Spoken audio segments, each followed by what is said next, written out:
Looking to fill a niche for business travelers transiting between New York City and Boston, New York-based Tailwind Air has introduced a scheduled seaplane service between the two cities. Using a water runway allows passengers to skip the trip to the airport and slash their travel times. The benefit of using the Tailwind shuttle over the train and the airliner is the speed, is that you get from the downtown part of one city to the downtown part of the other city in less than 2 hours total trip time, 75 minutes in the air, and it's literally half the time of a 4-hour train trip or 3.5 to 4 hour airline flight. The company, which also provides shuttle flights between New York and Bridgeport, Connecticut, and the Hamptons, uses its fleet of Cessna Grand Caravan amphibians. The single-engine turboprops can seat up to 8 passengers, and a small piece of luggage is included in the price of the ticket, which starts at $395 for the Boston flight.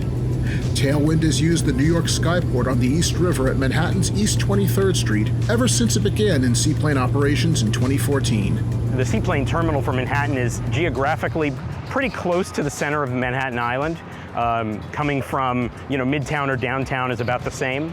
And in Boston, we're loading and offloading in the Seaport District, specifically near the Fan Pier Marina, which is a 5-minute walk from the financial district and very close to other parts of the downtown part of Boston.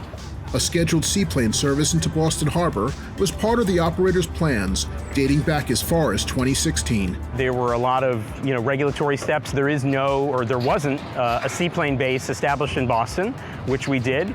And we had to work through all the various stakeholders in the FAA and Coast Guard and locally to be able to operate. Tailwind has established lounges on both ends of the trip, and passengers can check in for flights as little as 10 minutes before departure. The operation is expected to ramp up to 4 departures in each direction on weekdays by the end of August. Scheduled service is expected to run through the end of November, at which point, Ram said, the company will review winter service options.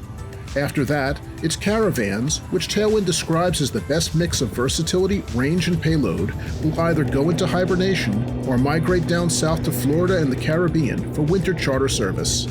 It plans to return to its scheduled New York routes again in March.